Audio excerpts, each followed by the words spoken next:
श्मशान घाट की ठंडी हवा उस रात कुछ ज्यादा ही भारी लग रही थी। आधी बुझी चिताओं से उठता धुआं आसमान में ऐसे फैल रहा था जैसे किसी ने अंधेरे को जला दिया हो। आरव अपने पिता की अस्थियों को कलश में भर रहा था, लेकिन उसकी नजर बार बार राख के अंदर चमकती किसी चीज पर अटक जा रही थी। राख के बीच एक काला ताबीज पड़ा था, बिल्कुल सलामत, जैसे आग उसे छू भी नहीं पाई हो। उसने जब ताबीज उठाया तो उसकी उंगलियों में अचानक जलन दौड़ गई। आसपास कोई नहीं था, फिर भी उसे साफ महसूस हुआ कि कोई उसके पीछे खड़ा है। हवा अचानक रुक गई और चिता की बुझती लकड़ियों से हल्की सी फुसफुसाहट जैसी आवाज उठी। आरव ने इसे सदमे का असर समझकर नजरअंदाज किया और ताबीज अपनी जेब में डाल लिया। लेकिन उसी पल से उसके आसपास की दुनिया धीरे धीरे बदलने लगी।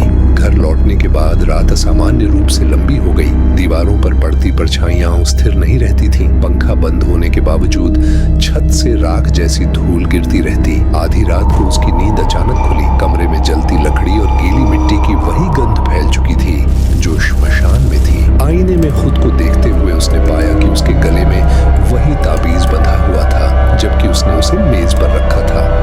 अगले दिनों में अजीब घटनाएं बढ़ती गईं। उसकी त्वचा पर काले निशान उभरने लगे, जैसे किसी ने राख से मंत्र लिख दिए हो। हर रात ठीक 3 बजे उसकी आंख खुलती और उसे लगता जैसे कोई उसके शरीर के अंदर सांस ले रहा हो। कमरे के कोनों से धीमी मंत्रोच्चार जैसी ध्वनियां सुनाई देती, ऐसी भाषा जिसे वह समझ नहीं सकता था, फिर भी पहचानता था। धीरे धीरे उसे अपने पिता की पुरानी चीजों में छिपी सच्चाई पता चली। एक पुरानी डायरी में तांत्रिक चिन्ह बने थे। उसमें लिखा था कि उसके पिता वर्षों तक काले तंत्र में लिप्त रहे थे, आत्माओं को बांधने और मृत्यु को नियंत्रित करने की कोशिश में। आखिरी पन्ने पर अधूरी पंक्ति थी, अगर ताबीज आग से बच जाए तो समझना सौदा पूरा नहीं हुआ। उस रात आरव ने ताबीज उतारने की कोशिश की, लेकिन धागा त्वचा में ढसा हुआ था, जैसे शरीर का हिस्सा बन चुका हो। जैसे जैसे वह उसे खींचता, उसकी नसों से खून रिसने लगता। कमरे की दीवारों पर अचानक परछाइयां हिलने लगी और फर्श पर राख अपने आप गोल घेरा बनाकर फैल गई। तभी उसे एहसास हुआ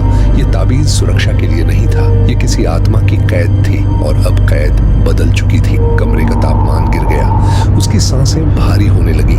आईने में उसका चेहरा धीरे धीरे बदलता दिखा, आंखें गहरी, चेहरा कठोर, बिल्कुल उसके पिता जैसा। उसके हाथ अपने आप हवा में अजीब चिन्ह बनाने लगे, जैसे कोई अदृश्य शक्ति उसे नियंत्रित कर रही हो। सुबह पड़ोसियों ने दरवाजा खुला पाया। कमरा खाली था। फर्श पर राख से बना बड़ा तांत्रिक चक्र दिखाई दे रहा था और उसके बीच वही कलश रखा था, लेकिन इस बार उसमें ताजी राख भरी हुई थी। कलश के पास एक नई डायरी पड़ी थी। उसके पहले पन्ने पर ताजी लिखावट थी आरव की, जिसमें लिखा था कि आत्मा अब मुक्त नहीं हो सकती क्योंकि नया शरीर मिल चुका है। और सबसे अजीब बात यह थी कि उस डायरी के आखिरी पन्ने पर अगला नाम पहले से लिखा हुआ था, किसी ऐसे इंसान का जिसने अभी तक ताबीज देखा भी नहीं था। श्मशान की राख अब भी ठंडी नहीं हुई थी क्योंकि सौदा अभी खत्म नहीं हुआ था।